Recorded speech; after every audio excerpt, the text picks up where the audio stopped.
Passons à notre invité politique maintenant, Tariq Ramadan, islamologue, professeur de sciences islamiques à l'université d'Oxford. On lui reproche souvent son double discours. Il a en tout cas été entendu par la mission parlementaire sur le port de la burqa qui rendra ses conclusions ce mois-ci. En attendant, la classe politique se divise sur la manière d'interdire le voile intégral. Tariq Ramadan, bonjour. Bonjour. Soyez le bienvenu. Bonne année à vous. À vous aussi. Merci. Alors, c'est vrai, le port du voile intégral est unanimement condamné par la classe politique française. Par vous aussi? Oui, bien sûr. Est-ce que c'est pour les mêmes raisons? Je ne sais pas si c'est pour les mêmes raisons. En tout cas, mes raisons à moi, c'est que je pense d'abord que ce n'est pas une prescription islamique, même si une toute petite minorité de savants musulmans le défendent, je ne le défends pas. Et puis je pense effectivement que par rapport à la femme, par rapport à son autonomie, par rapport à sa présence sociale, par rapport à sa dignité même d'acteur, d'individu et de personne qui doit pouvoir trouver son autonomie, c'est un problème. C'est une violence faite aux femmes. C'est une violence faite aux femmes, mais il faut qu'on sache quand même, et qu'on le dise avec force, c'est que certaines femmes pense très clairement que le port de la burqa ou le port du niqab, c'est-à-dire ce qui couvre la face, est une prescription islamique. Donc c'est vrai que parfois ce sont des sociétés, des hommes qui peuvent l'imposer, mais parfois ce sont des femmes qui en font le choix individuel. Et c'est pas simplement en disant c'est une atteinte à la liberté qu'on aura réussi à trouver le moyen de faire sortir les femmes de cette compréhension. Manuel Valls dit, il est favorable à l'idée d'une loi pour interdire le port du voile intégral. Il dit le port du voile n'est pas une affaire de religion, il est le fruit d'une revendication extrémiste d'extrémistes qui testent la République. Est-ce que c'est le cas? Est-ce que les femmes qui portent la burqa sont des extrémistes qui testent la République? Non, je crois que ça, ce sont des perceptions qui sont tout à fait simplistes par rapport au problème. Vous avez effectivement, encore une fois, je l'ai dit, vous avez des interprétations religieuses. Donc vous ne pouvez pas d'un coup de plume dire c'est pas religieux. Vous avez des interprétations religieuses qui le défendent. Donc il faut de l'intérieur faire un travail pour montrer combien cette interprétation elle est fausse. Ça, c'est un premier élément. Ensuite, vous avez des parcours, des psychologies, et je l'ai dit quand j'étais à la Commission européenne, des femmes qui se convertissent à l'islam, par exemple, ou qui viennent à l'islam et qui ont envie de se couper de leur passé. C'est une attitude psychologique par rapport à leur passé. Vous ne pouvez pas leur dire ce sont des extrémistes, ce sont des personnes qui passent des étapes.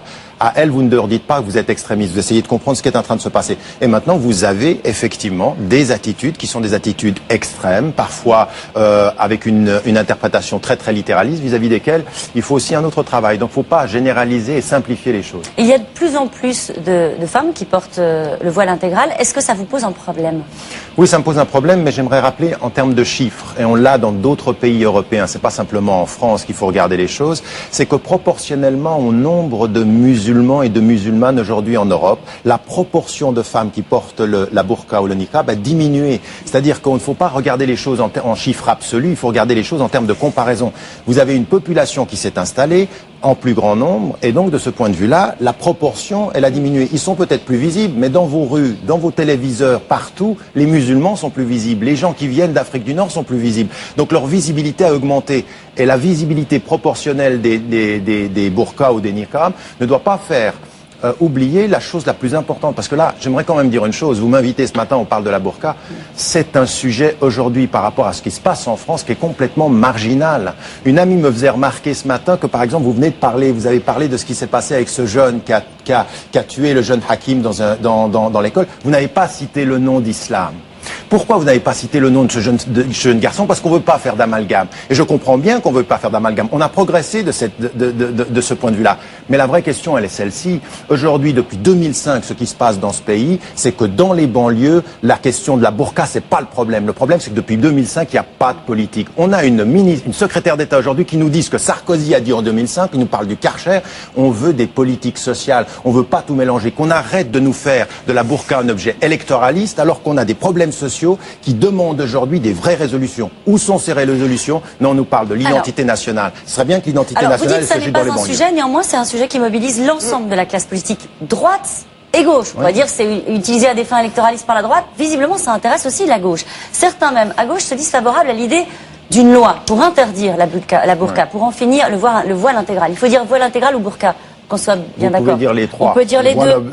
La voile intégrale, la burqa ou le niqab. Donc, est-ce que vous êtes favorable à l'idée d'une loi Non, puisque parce vous que êtes contre le port de la burqa. je suis contre le port de la burqa, mais je suis contre la loi pour deux raisons. D'abord parce que la loi, au niveau européen, elle ne passera pas.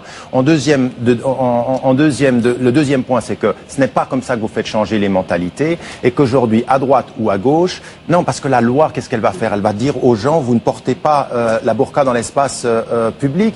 Et qu'est-ce qu'elles vont faire, ces femmes? Ces femmes dont vous parlez en termes de psychologie ou en termes de compréhension de l'islam, elles vont rester à la maison. Donc, ça ne va pas... Qu'est-ce qu'on fait? Qu'est-ce que vous proposez, vous? Que dit l'islam à ces femmes-là? D'abord, ce qu'on doit faire, nous, de l'intérieur, c'est là où, vous savez, il faudrait qu'on entende en France que sur la question de l'islam, les musulmans sont vos partenaires. Les musulmans sont les partenaires du débat social. Ce ne sont pas des gens qu'on met sur la marge et on attend de résoudre, nous, les problèmes.